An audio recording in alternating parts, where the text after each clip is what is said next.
What's up, guys? Matt Brown here for playpicks.com and thelines.com. Going to talk to you about XFL betting. More specifically in this video, all the different rule changes that we're going to find out how this affects our betting on this league moving forward. We're going to have to see a couple of games. We're going to have to see how things play out. But these are things to be mindful of as you go into the XFL season, that there are a lot of different rules, different changes, actually some additions as well to how they are going to run this league and how that is going to affect the betting, the totals, the spreads. All of that is certainly something we're going to pay a lot of attention to here as this league gets going. If you're finding this video, guys, everything we do is absolutely free on the Lines and Play Picks, so be sure and hit that subscribe button down below, and you'll be the first to know of all the videos and all the information that we post on here.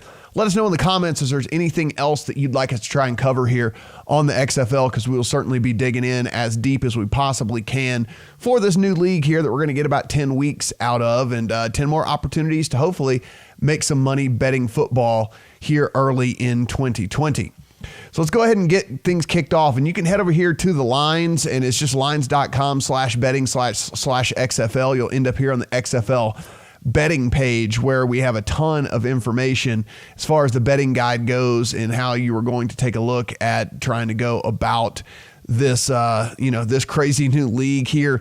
And over at DraftKings, you can see, here's the games for the week number 1 here in the XFL. You can see these lines, and they're already getting a little wonky. You can see plus 7.5 here, but you're getting plus 123 on the St. Louis Battlehawks. So a lot of money coming in on the Dallas Renegades already.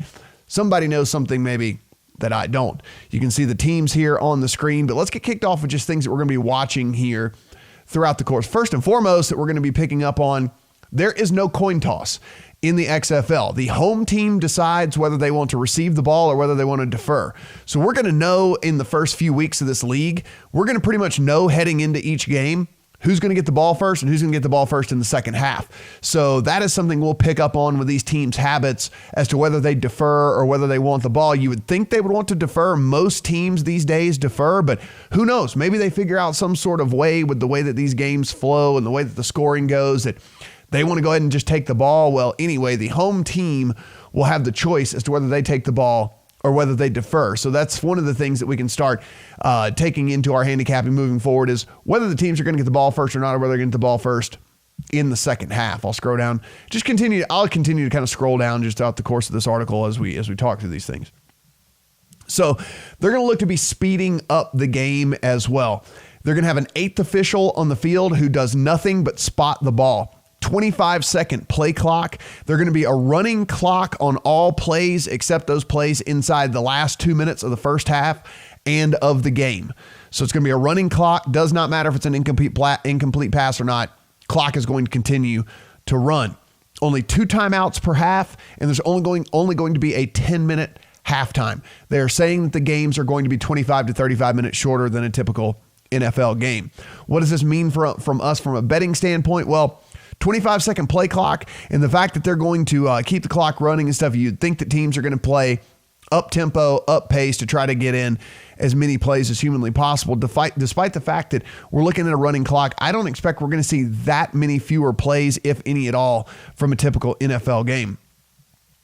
Once a team scores, and once a team scores a touchdown, they're going to get 3 different options. No kicking of extra points. You can get 1 point by going for it from the 2-yard line. You can get 2 points by going for it from the 5-yard line, and you can get 3 points by going for it from the 10-yard line in the XFL. So you can actually have a 9-point touchdown in theory if you want to. The league has said they have looked at this. They expect that the 1-pointer from the 2-yard line will be successful about 50% of the time.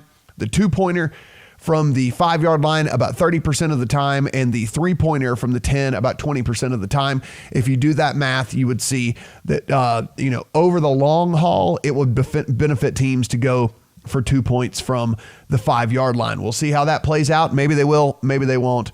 But if you play out the math, that's how that goes. And I'll continue to kind of scroll down here, and here's the explanation right here of that of the extra point deal. As far as punts and kicks, the kicker's going to kick off from the 30-yard line, and players cannot move until the receiver catches the ball or it hits the ground. So this is on kickoffs here. So the guys are going to have a lot more of a head start, the receivers, the kick returners. So there's going to be a lot better field position throughout the course of XFL games. Again, should lend to more scoring in these games. On punts, a team cannot run downfield until the ball is kicked. So again, more room for a punt returner to return punts. Also, they're just going to discourage punts in general. If you punt it and it lands in the end zone, the team gets it on the 35-yard line. If you punt it out of bounds inside the 35-yard line, the team gets it at the 35-yard line. So they are really trying to get teams to go for it and not punt and not try to play this field position game here. And with them getting the ball out on the 35-yard line, I imagine we're going to see a lot more fourth downs. So again, higher scoring environment, things that we're going to be watching. Just how often are these teams actually punting the ball? I imagine it's not going to be that incredibly often. Replays can only come from the booth. Replay official will stop the game. No coaches' challenges.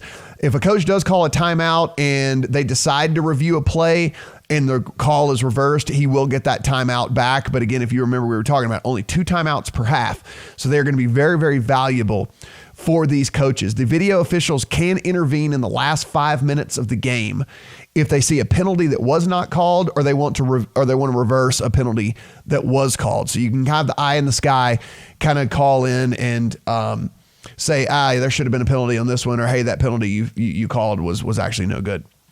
There's going to be a thing called a comeback period, which is pretty interesting, and you can see this illustrated right here. At the 2-minute mark of the first half and of the game, what we're going to get is the game clock stops on all plays that end in the field of play. So if a guy goes down running the ball, it doesn't matter. The clock stops until the ball is reset and 5 seconds have run off of the play clock. Yes, inside 2 minutes, the clock stops after every single play until the ball is reset and 5 seconds runs off the play clock. So in theory, you are going to have a chance to run a lot of plays in the final 2 minutes of each half and each game. Again, they want more scoring. They want to lend to more offense here, and that's what you're going to find with that. Some additional rules that we're going to find here. There's a double forward pass. As long as those passes originate behind the line of scrimmage, you can throw 2 forward passes on the same play. Another thing, only 1 foot in bounds for a catch. So like college rules, you don't have to get 2 feet in like in the NFL, only 1 foot in for a completed catch in the XFL. Should be more catches, should be more offense, should be more points. Also, a thing that we're going to be watching for here is as far as catching, basically, they're saying that if you catch the ball with your hands and you have it for long enough to do basically anything else, it's going to be considered a catch. There's not going to be any of this completing it once it gets to the ground, all that stuff like that. So they've really calmed down with what is a catch here, and I really like that about the XFL. Coaches can communicate with all offensive skill players in their helmets. That's going to help teams quit. If they see a guy lined up off sides, they see whatever, they're going to be able to talk to these different guys. They're going to be able to help them in when they line up and tell them when to go in motion and all these things like that. So again, should just make the game more efficient, should reduce the number of penalties, and should help with the offense yet again. Linemen actually get a 3-yard buffer for illegal man downfield. So with all these RPOs that are now coming into the league here, it's going to help you run an RPO without getting a guy called for being downfield. So another rule that they're making to kind of just help out with everything. Here's the big one here, and that is overtime. And overtime is going to go basically the way of a shootout. So each team gets 5 possessions from the 5-yard line. You get 1 play to score. If you score, that counts for 2 points. You alternate with the other team, and the winner is the team that scores the most points, or until a team is mathematically eliminated when it comes down to how many turns they have left. So essentially, like a shootout in hockey. Whenever they've been tied through overtime, they go out there and it's shootout, and then once a team has made enough goals where the other team can't catch up, the game's over. Same thing here. If you score 3 times in a row, the other team doesn't make it 3 times, then the game will just be over, but it'll be in a shootout type of format. And it's going to be pretty interesting. Going to be fun. At least both teams get to possess the ball. It's a different take on overtime. Whether it'll catch on or not, who knows? But I'm glad that they are trying something different as opposed to just the one and done rule that we get in the NFL when the team could actually possess the ball and the other team never touch it and the game be over. So overtime will be interesting as well, and it will be a shootout format.